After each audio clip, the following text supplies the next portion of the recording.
Hello, my name is Bruce Gillette. I am the moderator for Presbyterians for Earth Care. It is my joy to welcome you to this program this evening. I'd ask everybody to mute themselves because we are seeking to do a recording of this that could be made available not only for individual watching on YouTube, but also for free use in churches and communities. So we want a good quality recording, and you can help out by muting yourself until it comes time for the questions and answers. I'm going to offer a brief opening prayer, and then we have a board member, a member of the steering committee, who will introduce our wonderful speaker for this evening.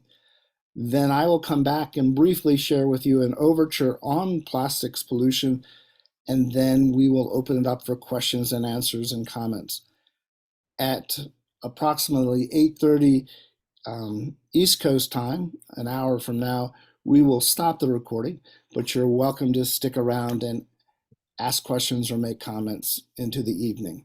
Again, if you'd like to put your name, address, and the indigenous people in the land that you are living on in the chat, we're happy to hear who you are and where you're from. Some of you may be aware, our speaker this evening is an ecumenical leader. The organization that he is the co-executive director has strong connections with the National Council of Churches, very committed to church unity and cooperative work among Christians. I thought it'd be appropriate tonight for our opening prayer to be one by Pope Francis. Yesterday was the 11th anniversary of his beginning his papacy, so it's a nice way of celebrating this Pope who has worked very hard at lifting up the climate crisis. This is from his first encyclical. Let us pray together. All-powerful God, you are present in the whole universe and in the smallest of your creatures. You embrace us with your tenderness, all that exists. Pour out upon us the power of your love, that we may protect life and beauty. Fill us with peace, that we may live as brothers and sisters, harming no one. O God of the poor, help us to rescue the abandoned and the forgotten of this earth, so precious in your eyes. Bring healing to our lives, that we may protect the world and not prey on it, that we may sow beauty and not pollution or destruction. Touch the hearts of those who look only for gain at the expense of the poor and the earth. Teach us to discover the worth of each thing and to be filled with awe and contemplation, to recognize that we are profoundly united with every creature as we journey toward your infinite light. We thank you for being with us each day. Encourage us, we pray, in our struggle for justice, love, and peace. Amen. Again, welcome to you all. It is my joy to call upon a member of the steering committee who is the executive director of Interfaith Power and Light in Arkansas. I'm from New York. She's from Arkansas. We're from all over the country. Charmel, take it away, please. You're muted. Thanks. I'm so happy to see, more than 60 people here live, and they're from all over the place, which is just wonderful to see. And I love all the comments about how people are so glad to see we're doing something about plastic pollution. So glad to see so many people concerned about plastic pollution. And so, yes, we are. So it is my privilege and joy to introduce to you a person that I've known for several years, Avery Davis Lamb, who is the co-executive director of Creation Justice Ministries.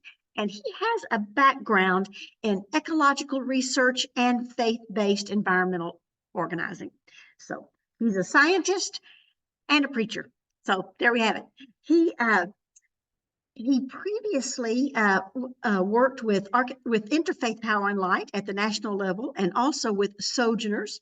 He serves on the board for the Center for Spirituality in Nature and is a fellow with the Regenerate program at Wake Forest Divinity School and the Foundations of Christian Leadership program at Duke Divinity School.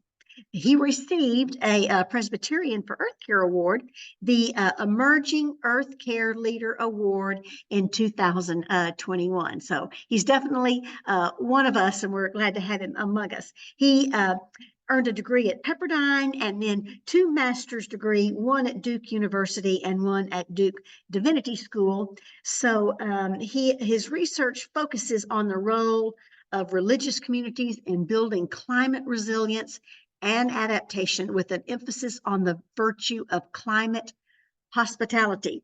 So when I read that, I thought about hospitality in our homes and in our houses of worship, the kind of hospitality that does not include plastic forks.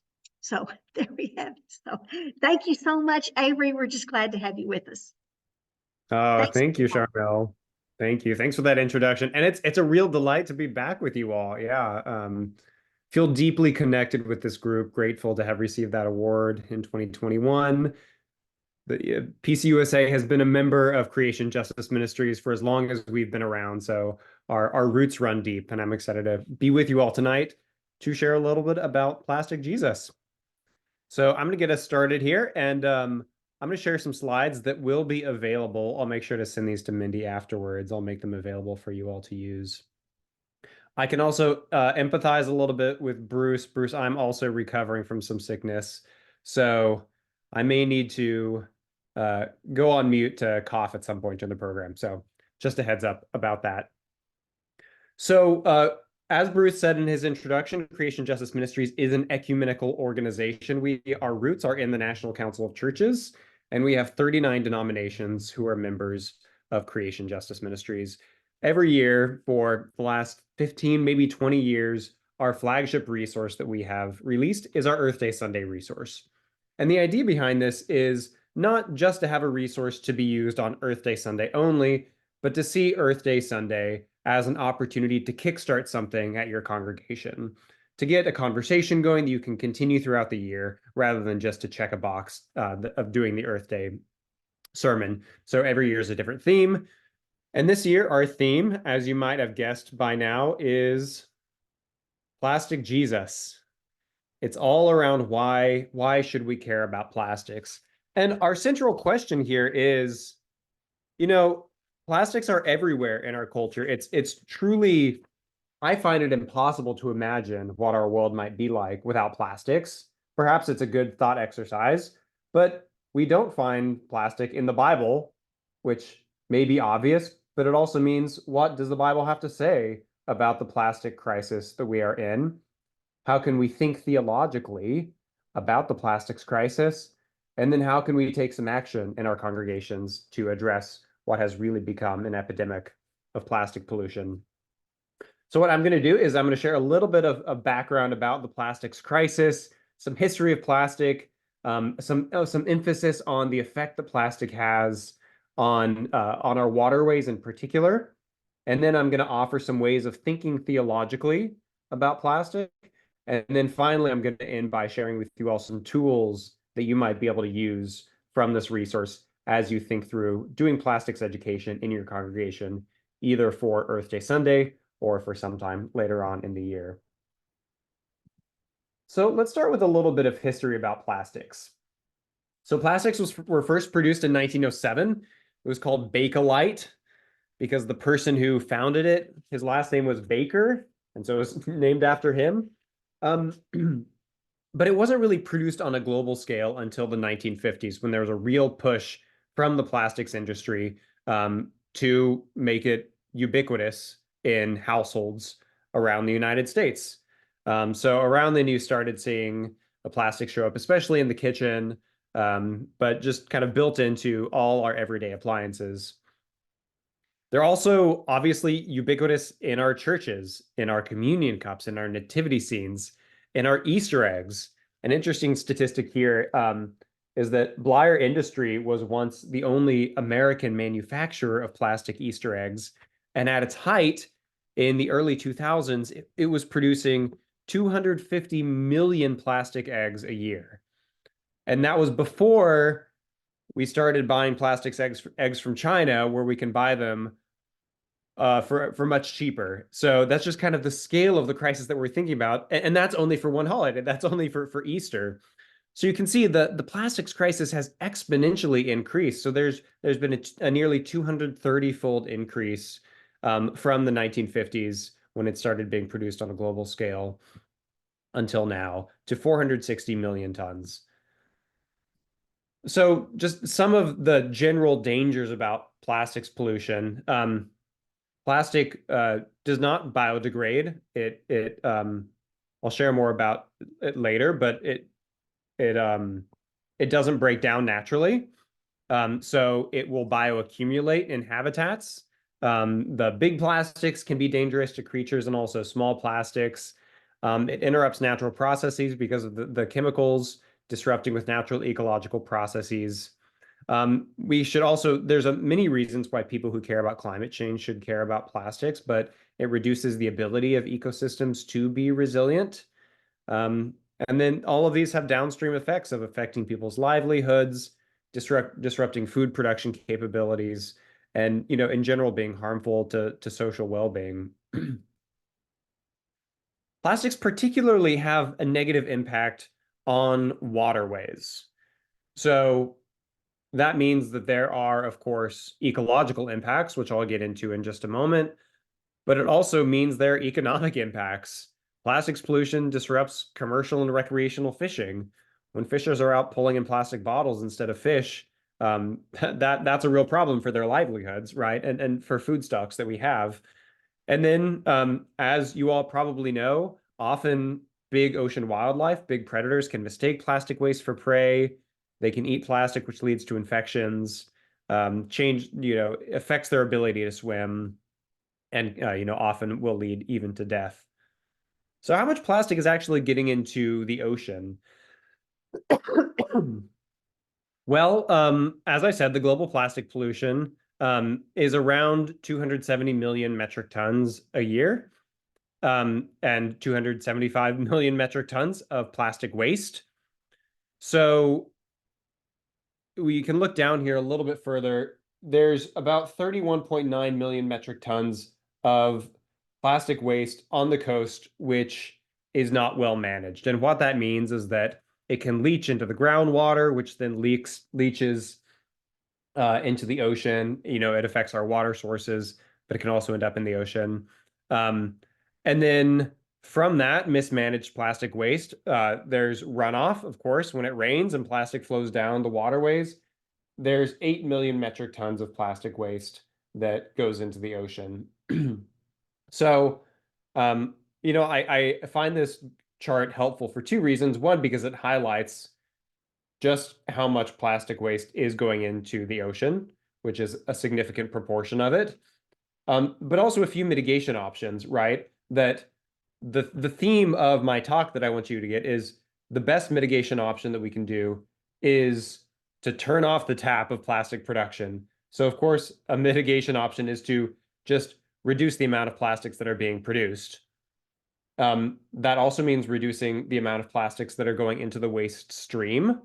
So that could include things beyond just production. It could also include, reuse. We'll talk about recycling in a little bit, but there's other options. Another option is just improving waste management infrastructure so the plastic is captured and doesn't flow off into the ocean. And then increasing capture is another important one. So you all may have seen it. If you haven't seen it, I encourage you to look up the Baltimore Trash Wheel. So it's a really cool tool that they've put in some of the streams flowing into the Baltimore Harbor, which flows into the Chesapeake, that captures all of the debris that flows down those watersheds. And it's been a really effective strategy of capturing plastic, especially plastic pollution, before it ends up going into the Chesapeake Bay. So this matters a lot because, as I said earlier, plastic does not biodegrade. It's not like, your leaves in your backyard, or, it's not like a compostable to-go container. It doesn't biodegrade. It photodegrades, which means sunlight breaks plastic up into smaller and smaller pieces, but those pieces don't actually ever break down. they remain plastics. So that's how microplastics exist, is that these plastics just keep breaking down into smaller and smaller and smaller pieces. And so then, sometimes they're small enough that they can be swallowed by, small sea creatures. They can end up in our own human bodies. So here's an example of the size of plastics and the way that the different sizes of plastic affect different creatures. So, I mentioned microplastics, but there's even nanoplastics, which are smaller than a micrometer, which can end up in bacteria.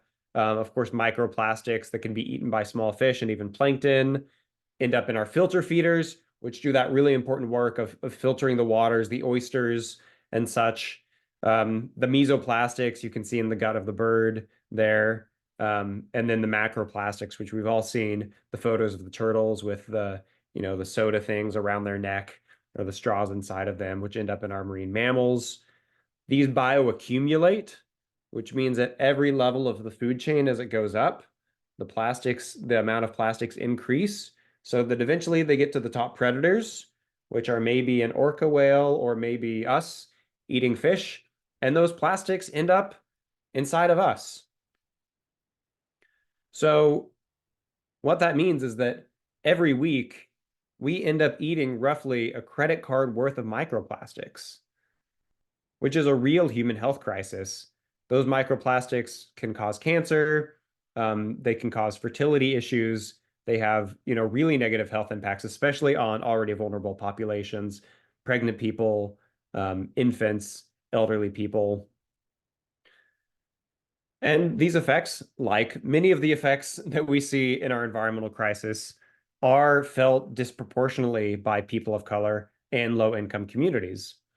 There's the effects that come from plastic disposal that we're talking here, of consuming the plastics, but there's also the effects of plastic production on low-income and predominantly communities of people of color. So an example of this is Cancer Alley, which is an area of the corridor along the Mississippi and Louisiana. This is an area that has over 200 high-polluting industrial facilities, petrochemical facilities. Some of them are burning fossil fuels for energy. Some of them are turning fossil fuels into plastics. And so there are communities of color, disproportionately Black communities, live in Cancer Alley. And just by breathing in this air day in and day out, there's severe health consequences: cancer, organ malfunction, impaired sensory organs, et cetera, et cetera. The impacts are really severe for these frontline communities. But they are fighting back. There's a lot of work and organizing going on in these communities that's pushing back against the petrochemical industry that is trying to take their lives for granted. We have a story about one in our Plastic Jesus resource. That's a story of Rise St. James. There's a Catholic woman who lives in Louisiana who's been fighting against the Formosa Plastics plant in the New Orleans area for years, and is organizing her community to get that plant, to get that permit for that plant revoked. So there's hope in the organizing that is going on here. And also, as people of faith, and even as some of us here who are, likely not in disproportionately impacted communities, how can we stand in solidarity with those who are? How can we advocate for better policies to turn off the tap of plastics, because it also means that our neighbors who are living in Cancer Alley won't have to breathe in those toxic fumes. Okay.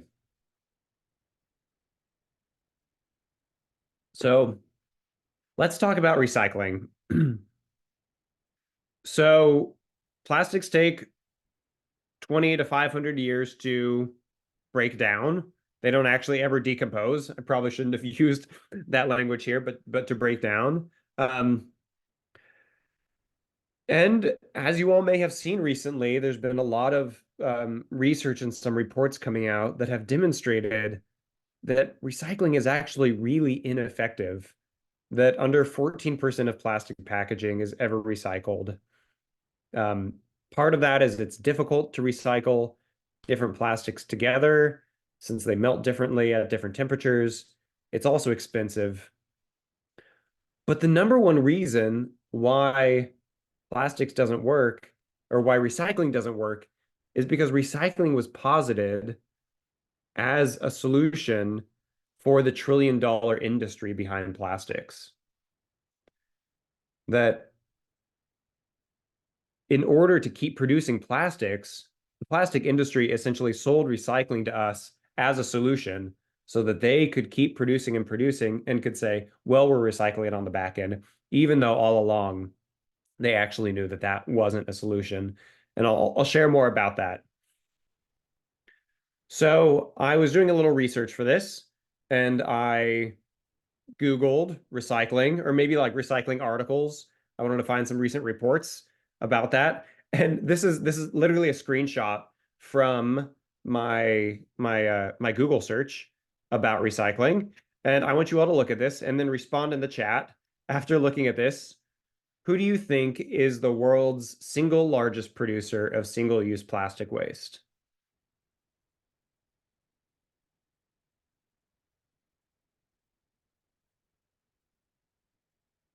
Yes, Reese, with the correct answer in the chat. Yeah, it's ExxonMobil. And it's so striking to me. This is just a striking example of what I just shared with you all, that when I Google recycling, the top sponsored post in here is Exxon putting forward plastic recycling solutions. So there was a report that came out just last month, actually, from the Center for Climate Integrity, and you can find this at climateintegrity.org/plastics fraud, that showed how the big oil and the plastics industry deceived the public for decades and caused the plastic waste crisis. Basically, it outlines a history of deception from the 1950s all the way until now about how big oil and the plastics industry were in cahoots together to convince us that recycling was the solution to the plastics crisis, instead of turning off the tap of plastics pollution. So the industry has used promotion of recycling as a way to protect themselves from the backlash. Because they could say, well, the actual problem is that we're not recycling enough, right? The actual problem is because individuals need to take action, instead of the problem being that we're just producing too many plastics. So it's a very long and thorough report. I encourage you to at least peruse it if you're interested in this. But the bottom line of the report is this: the polluters knew decades ago the plastic recycling was, quote, virtually hopeless. And that's actually a quote from a plastics industry representative.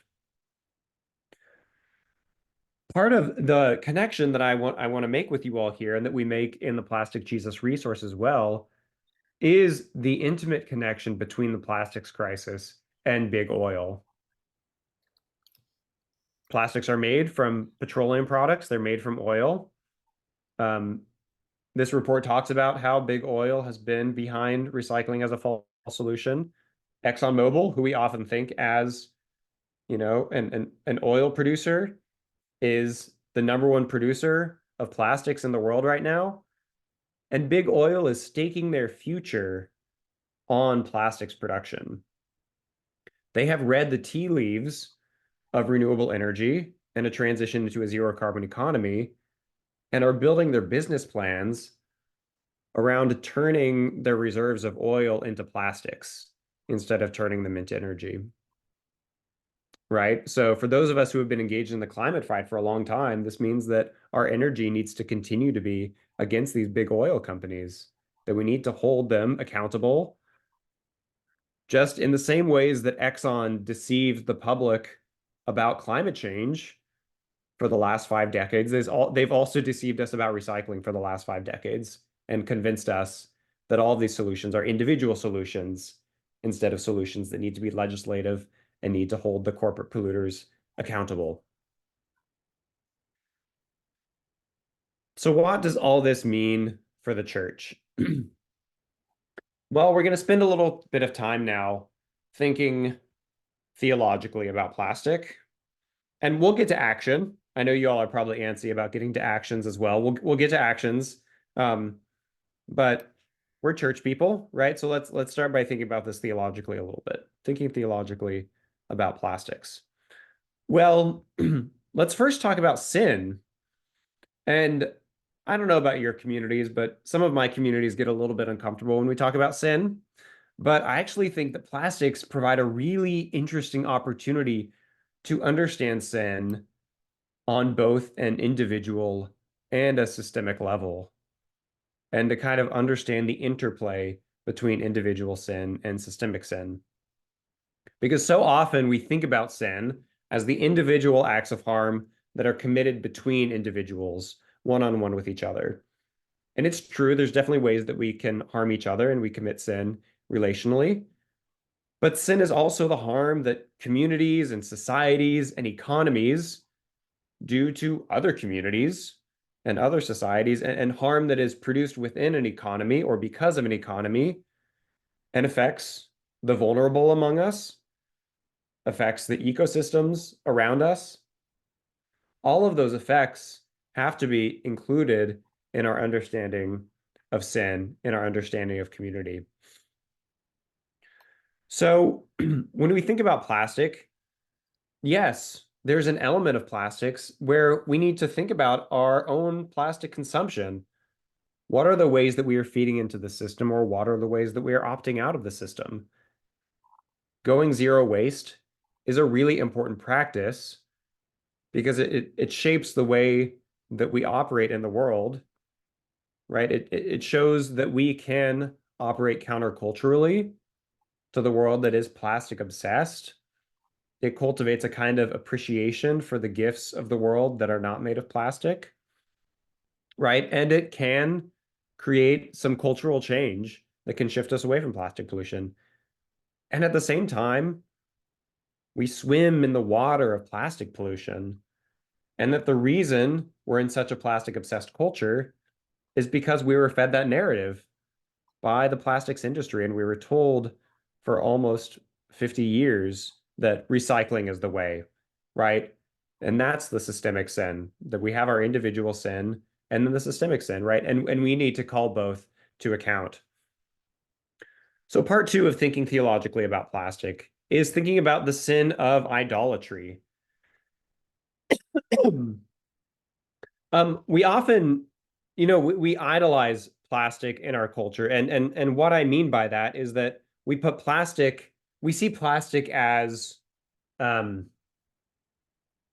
we can see plastic as a solution to our problems, or we see technology, we idolize technology as the solution to our plastics crisis, right? We idolize these things that are made of human hands.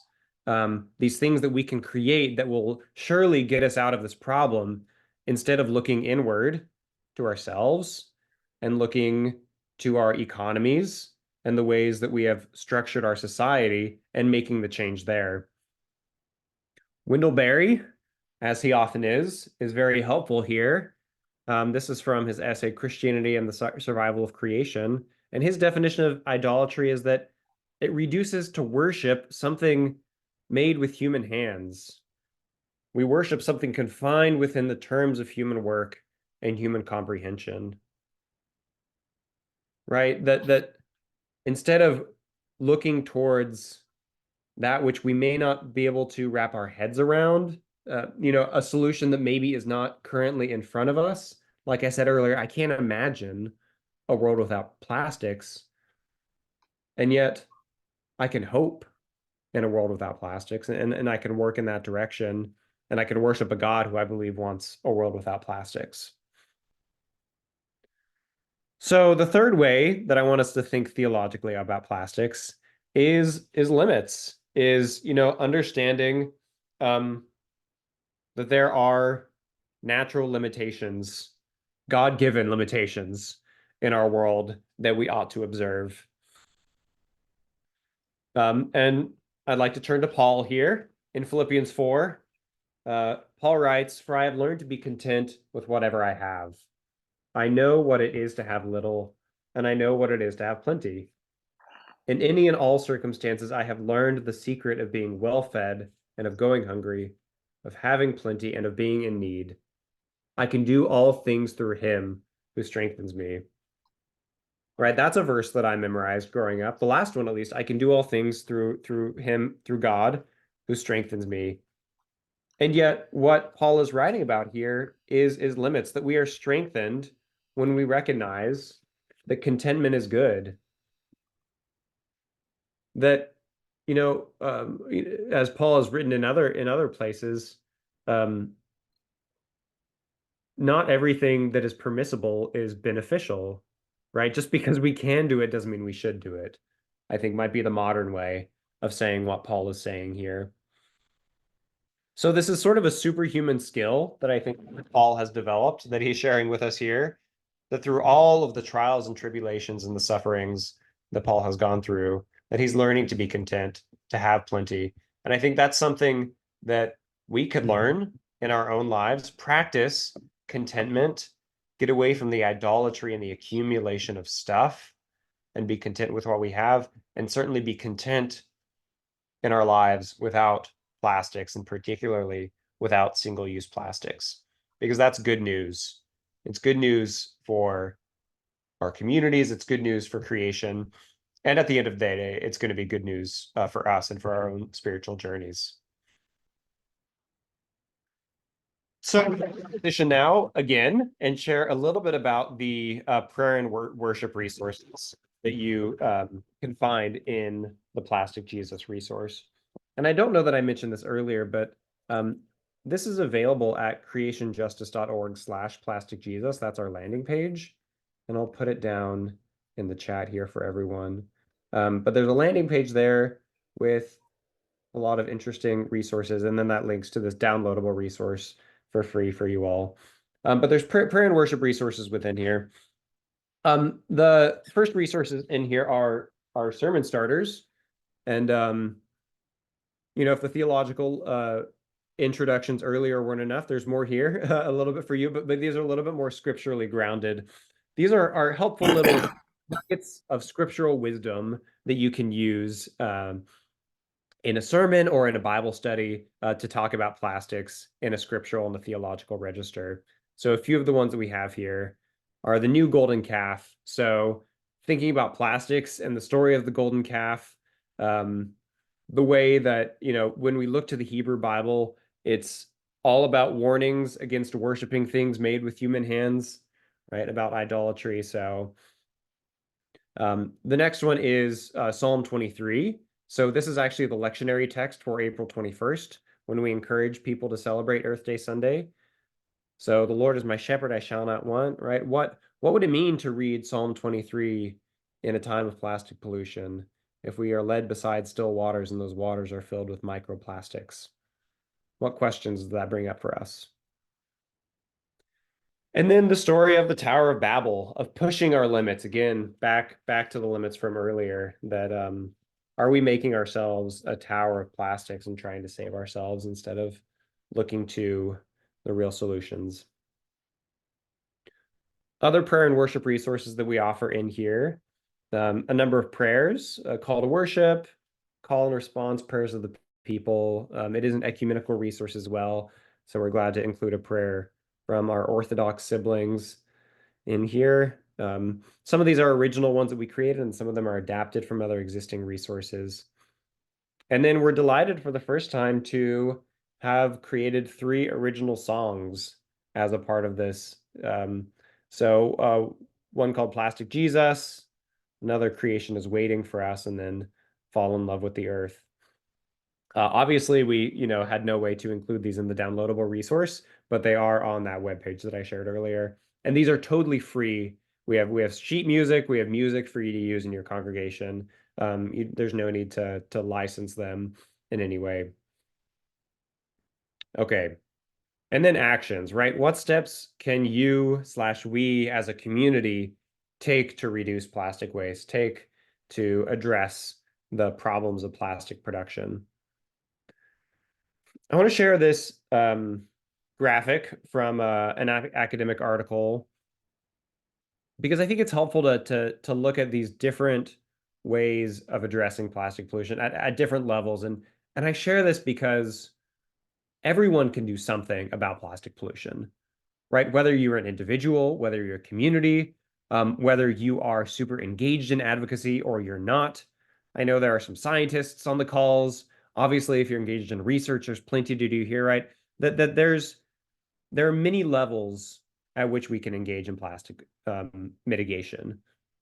Governance, having legislation and regulation, stemming the tide of plastics at the top is the most important. But all along the way, it's important for us to pull plastics out of the stream to reduce our own use and to ensure, even with waste management, that those plastics don't end up, especially in our oceans. So some of the actions that we encourage you all to consider, some personal actions. We're in the Lenten season right now, so it might be too late to start a practice. If you haven't started a practice, though, maybe it's not too late. Consider doing a plastic-free Lent. At least try to remove single-use plastic or disposable plastic from your life. Reducing shellfish consumption is actually a way to protect yourself from microplastics because those filter feeders bioaccumulate plastics, as we saw earlier.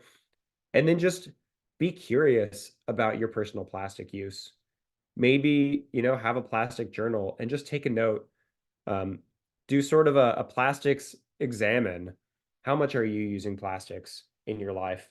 And then you're able to make better decisions that are more in line with how you want to be living. Community actions, reducing those single-use plastics, like Charmel said, get those plastic forks out of the potluck time. If you're able to stop using plastic communion cups and shift over to glass or some other way of doing communion, that's great. Also doing community cleanup, often partnering with watershed alliances is a great way to do this. And then, as I know you all are doing, number 4, we're going to hear about this from Bruce. Advocate, of course, for your denomination to take some action, either from divestment or other plastics action. I know there's a history of that with your denomination.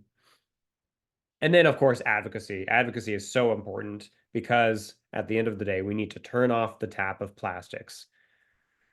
So the good thing is that there is a hope that there will be a UN treaty finalized by the end of 2024, where governments who are part of the United Nations will agree to end plastic pollution, to take steps to end plastic pollution.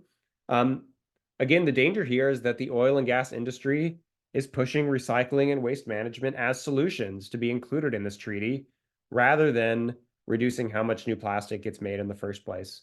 So these upcoming talks, which are taking place in Canada at the end of this year, are especially important. And it's important for us to pressure U.S. negotiators because the U.S. was the top oil and gas producer in 2022. And so those negotiators are feeling the greatest amount of pressure from the plastics industry and big oil to water down this agreement. State advocacy and local advocacy is huge. Municipal and state level plastic bag bans have really been gaining steam recently. So you should look up and see what the status of this is in your state. Something to really be aware of is that there are a number of conservative state governments who are trying to pass plastic preemption clauses, which basically prevent local municipalities from passing their own plastic bans. And they often slide these into must-pass budget bills. This actually just happened in North Carolina last year. So just be on the lookout for that. Be vigilant with what's happening at the state legislature to make sure that they're not doing something nefarious like that around plastic pollution. But often these bag bans are more passable at a municipal level, and often there are existing models and existing efforts to do so. And then finally, there are efforts at the federal level with national advocacy. The bill that we are encouraging you to support and ask your congresspeople to support is the REDUCE Act, which is the Rewarding Efforts to Decrease Unrecycled Contaminants in Ecosystems Act. We love a good acronym, and of course, the best way to find them is Capitol Hill. So what the REDUCE Act does is it imposes a tax on new plastic that's manufactured, and then it also creates a fund that would use the money from that tax to fund plastic waste reduction activities. Certain products and certain small businesses would be exempted from this. So with that, I just want to say thanks. And this is from the whole CJM team. This is a resource that was put together by the CJM team, by the staff, by our board, Jessica Maudlin, who is the PCUSA representative to our board, and I think is on this call, played a crucial role in bringing this resource to life. And so deep gratitude to her and from all of us at CJM. Thanks for taking efforts that I know you are to reduce plastic waste.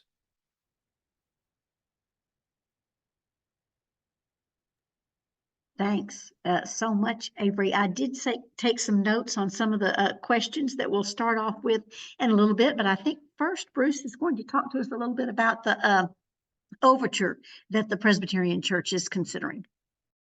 Before I do that, I'm grateful very much for the excellent presentation Avery has done. And I do appreciate, Avery, you mentioning a good Presbyterian national staff member, Jessica Maudlin, who is online with us today. And you will see her still photograph there. And I think Jessica would like to bring greetings from our national church staff. Jessica, can you get on and say hello, or can you?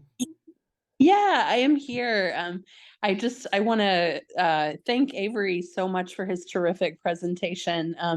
It was such a joy and an honor to get to work with the CJM staff to bring this to life and learn myself about some of the plastics pollution issues that I wasn't aware of.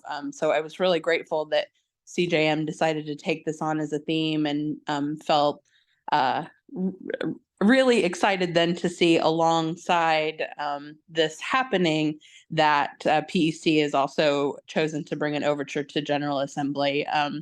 And for those of you who may not be aware as well, something else that we realized is that the Earth Day organization that does a lot of the Earth Day Sunday or Earth Day promotion, the national theme this year was also around plastics, which we didn't know when we started working on the resource. So I think that there is a lot of the spirit at work for this to be the right time to be talking about that as an issue. So just gratitude to Avery, to the CJM staff, and know that I'm here to help with further suggestions. There's a children's lesson option in the resource this year too, which is something that isn't normally there. And so, yeah, so here to help support that and come alongside the great work that CJM has done, and gratitude to PEC for hosting this evening. Thank you. Thank you, Jessica. We are going to briefly tell you a little bit about the Presbyterian churches going to General Assembly that were created by folks here at Presbyterians for Earth Care. I'm very happy that Mark Aiken is able to join us. Mark is a ruling elder from the Washington, D.C. suburbs. He is an internationally recognized oceanographer for his work on looking at how climate change has impacted coral reefs, and is on the steering committee for PEC. Mark was key in taking a United Church of Christ resolution from last year and adapting it for the Presbyterian overture. I helped a little bit with it, but Mark really took the lead. He's going to give a quick overview. And as Avery mentioned, the other one is on divesting from fossil fuel industries, which is very much connected to plastics as well. Mark, can you get on and join us at this point? Absolutely. Thank you very much, Bruce. I'm glad to be here with everybody.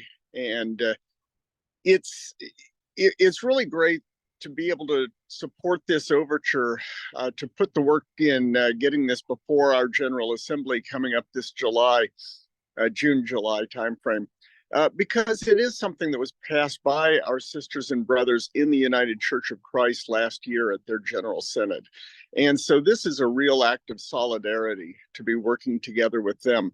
The Presbyterians for Earth Care have two overtures, OVT 13 and 14, one on divesting from fossil fuels and the other becoming free from plastic pollution.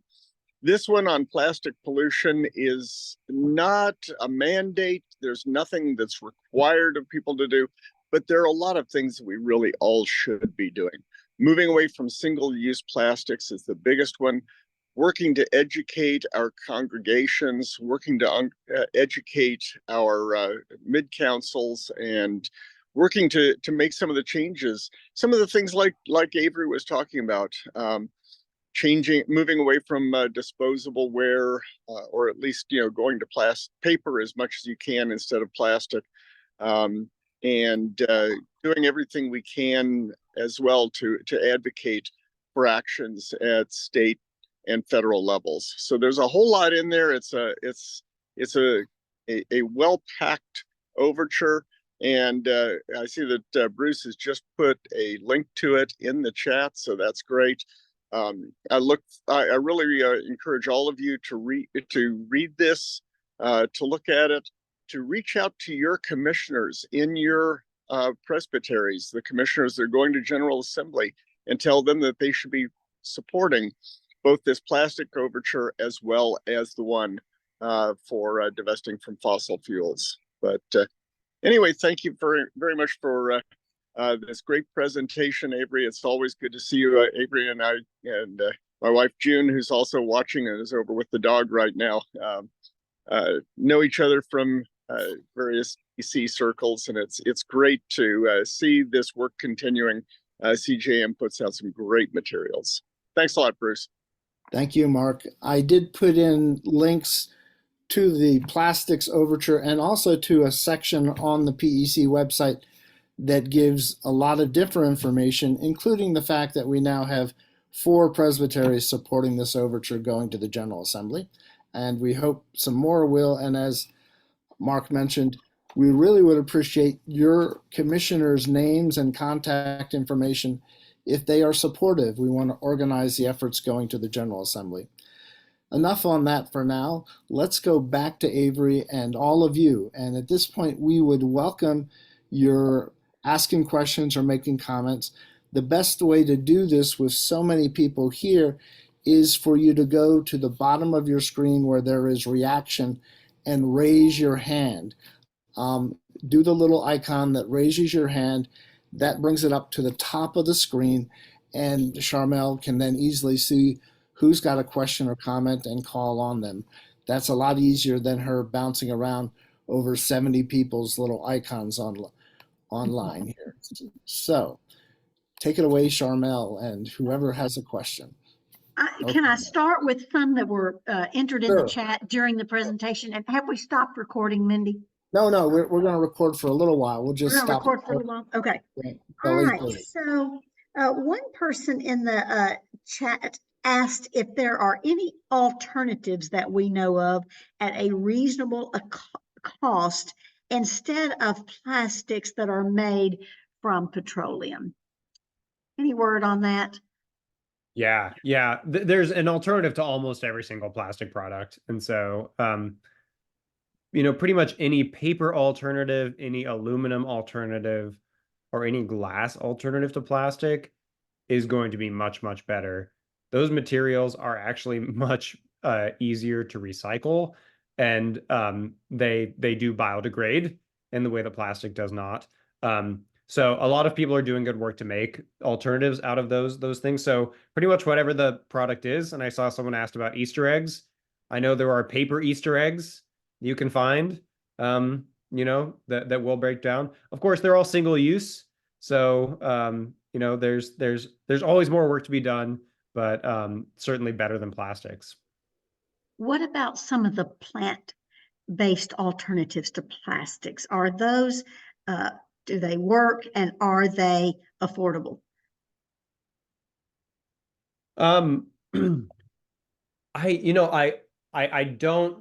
I can't speak for all of them. What I'll say is, so the like compostable, there's the like industrial and compostable plastics that we'll see, like those cups that say compostable. As long as those are composted in an industrial facility, then that's how they're compostable. You're not going to be able to throw those in your backyard tumbler composter. They're not going to break down. But they are able to biodegrade in a way that the plastics are not, so they are better. I'll also say that it's good for us to have a healthy amount of skepticism with some of these kind of biodegradable plastics alternatives. Just ask the right questions with them, because often those are also peddled by the plastics industry. And we know that they are peddling a lot of mistruths. So just be aware of all of that as you're making decisions. They are more expensive. That is the reality. Plastics are really dang cheap. And that's why they're so ubiquitous, right? But they're cheap because the effects that they cause in our world are externalized. That the human health effects, the ecological effects are not internalized in the cost of their production and their consumption and their breakdown, right? And so that's why something like the Reduce Act that puts a tax on single-use plastics would make an impact there. And it also means that in our own churches and in our own lives, we have to make our own decisions based on something other than just economy, right? Based on what are we actually valuing. And often that'll mean paying a little bit more. All right. Another question is, why is recycling so hopeless? Is it because of the polymers? Now, this is somebody who knows more about the makeup of plastics than I do. Or is it because of how we try to recycle, the manner in which we try to recycle? Why is it so hopeless? I know you mentioned that there are several different types of plastic and they're expensive to recycle. So what about this fact about the polymers? Yeah, I don't know for sure. That's not my particular area of expertise. What I do know is that different types of plastics melt at different temperatures. And so when there's mixed stream recycling of all of those going into the same stream, that it's hard to separate them back out. It requires a lot of work, which is why it's expensive. And then also if they are intermixed, it means that the quality of the recycled product is not very good. Beyond that, I'm getting out of my depth. So I can't speak much more to it. Okay, all right, that's good. I had a question here about how can we talk to our church leaders if we're trying to get rid of the use of plastics in our churches? What's a good approach to use? I mean, you had some excellent scriptures and you talked about Lent lessons and things like that, but sometimes it's really hard for us as people in congregation to go to our church leaders and say, hey, can we get rid of plastics? Because the people who make the purchases for our churches, they're trying to be conscientious about the congregation's money. And plastic is so cheap and styrofoam is so cheap. And so the easiest, cheapest thing is to go to a big box store and get a bunch of styrofoam and plastic. That's not the best thing to do, but it certainly is the cheapest thing to do. So that makes it even harder for us to go to our church leaders and say, let's get rid of plastic. So how do you suggest we do that? Yeah. I think the first thing to do is to start the conversation about why it matters that we get rid of plastic. That's why it's important for us to start with scripture and with this theological framing. Because if we can if we can have the conversations about why it's a problem as Christians for us to be using plastics, if we can all sort of come to a shared understanding that there is a plastics crisis, then we can also start to engage with each other in finding a solution, right? So it's about doing that work, that relational work, that theological work before we dive straight into action. I think, something that I'm prone to do and that a lot of our green teams are maybe prone to do is to just go straight to the action and say, we need to make all these changes instead of zooming back a little bit and saying, oh no, let's talk about this. Let's do some education about why this works. Let's maybe see if we can get our pastor or someone in our congregation to preach about it from the pulpit, and then start introducing some potential solutions. That's a great way to approach it. Another question is about, do we have any news on the chemistry of producing new biodegradable plastic? Are they making any progress in producing new types of plastics? Maybe they're cleaner or something. Yeah. And I would just go back. I don't know a lot about that, so I'll say that, but I will go back to my comment earlier of, approaching any of these new innovations with a bit of skepticism, because it is the plastic industry again who's peddling these alternatives. So, You should always be suspicious of the people who are making money off of these alternatives. Those are all the advanced questions I have. It looks like Bruce has a question. He has his hand up. So go, Bruce. I think a key theological, ethical teaching of Jesus is to love our neighbors. And loving our neighbors means not polluting the world with these materials that we will have forever and ever and ever. And they do damage. I don't know, Avery, if you saw this one, but just last week, the New England Journal of Medicine did a major research that looked at how the micro and nanoplastics are related to heart disease. Wow. We Presbyterian, and this was reported in USA Today, so it's not just in the, bizarre, remote academic journals, but this, is getting some press. And we Presbyterians have a disproportionate number of older adults who are concerned about heart issues. So, it's in our best interest to take this on. I think going back to your statement, Charmel, we pastors can model it by not having plastic cups in the pulpit to drink from, not having disposable water bottles in the pulpit to drink from. I think, the leadership of the church can model how the whole church can better care for the planet, its creatures, and our neighbors as well. Other questions and comments, please raise your hands.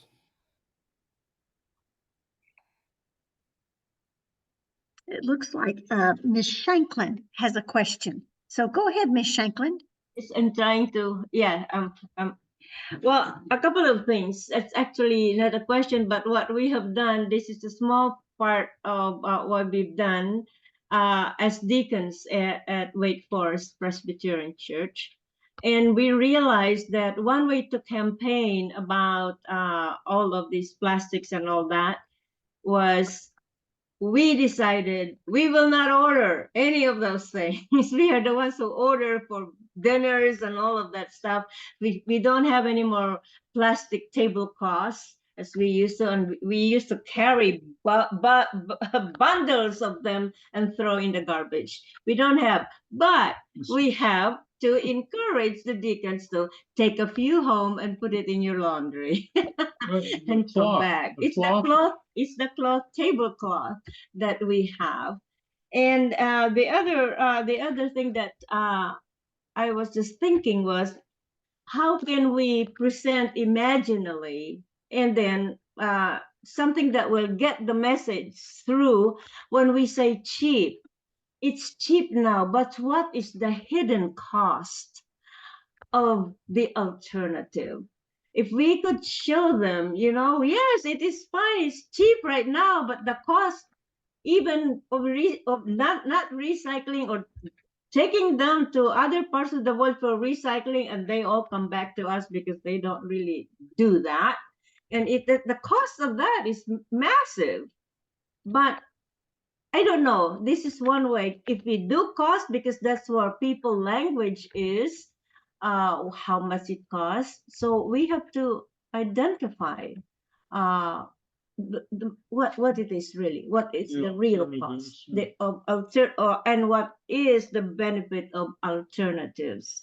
And in a way, in our church, we joke a little bit about this and who's gonna wash the tablecloths, but it's getting there. Everybody's just saying, okay, I'll take 2, I'll take 5, and one time they said, I'll take everyone. So something is going on. Amen. Yeah. That's a very good point.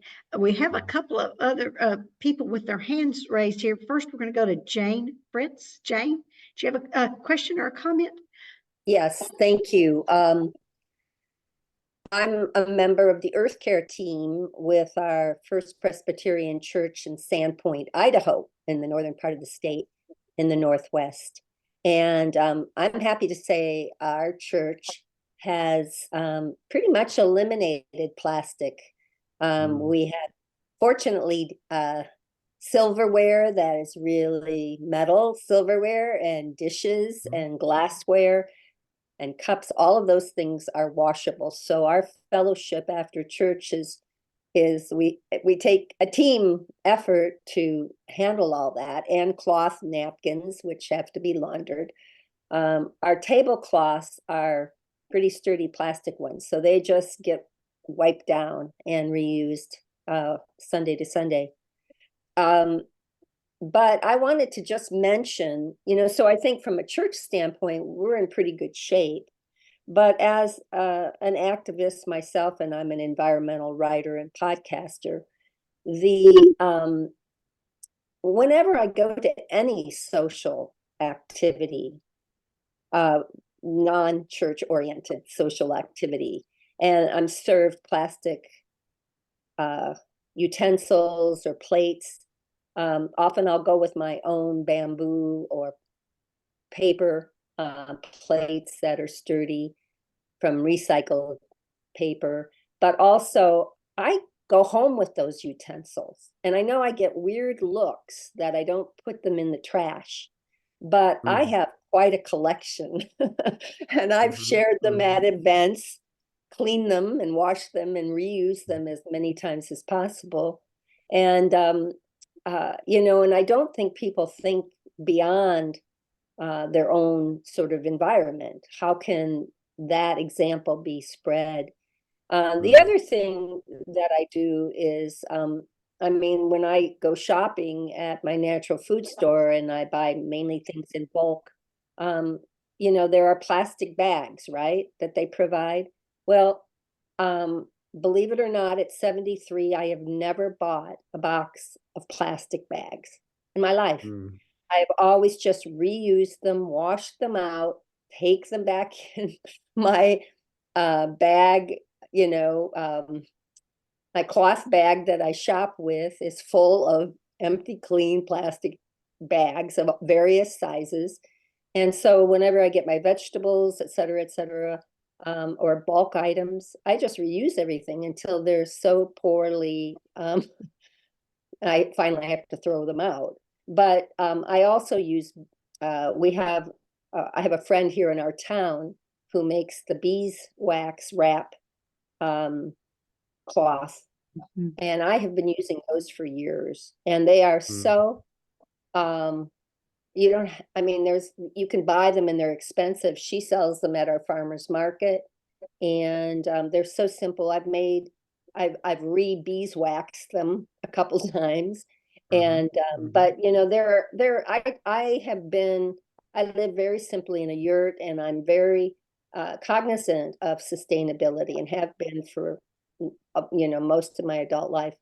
And I just think we can just really examine each of our lives on a daily basis. We just automatically go to plastic. And I guess the movie The Graduate really hit me when I was however old I was in the 70s in high school, or past high school, married. But, plastic is the future, if you remember that movie. That hit me pretty strongly way back then. So anyway, I just think there is a lot that if we just examine our daily lives, we can see how we still indulge, even if, we have a big St. Patrick's Day thing happening tomorrow night, and I'll be anxious to see how many plastic bags go out the door with leftovers. I hope not Jane, too many. thank you. And a lot of our, yes. Thank you. Anyway, thank you. Very good points. Jane, the upcoming issue of the Earth Journal would welcome an article by you. Okay?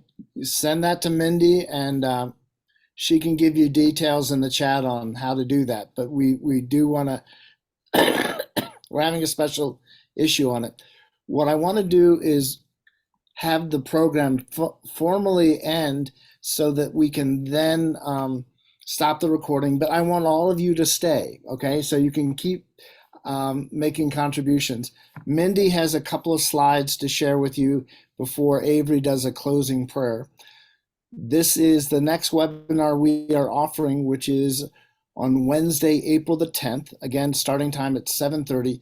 Many of you know Dr. Janet Adair Hansen. She's done webinars for us and for our conference on all things liturgical, and she will be sharing a wealth of resources and asking you to bring ideas for your Earth Day worship services.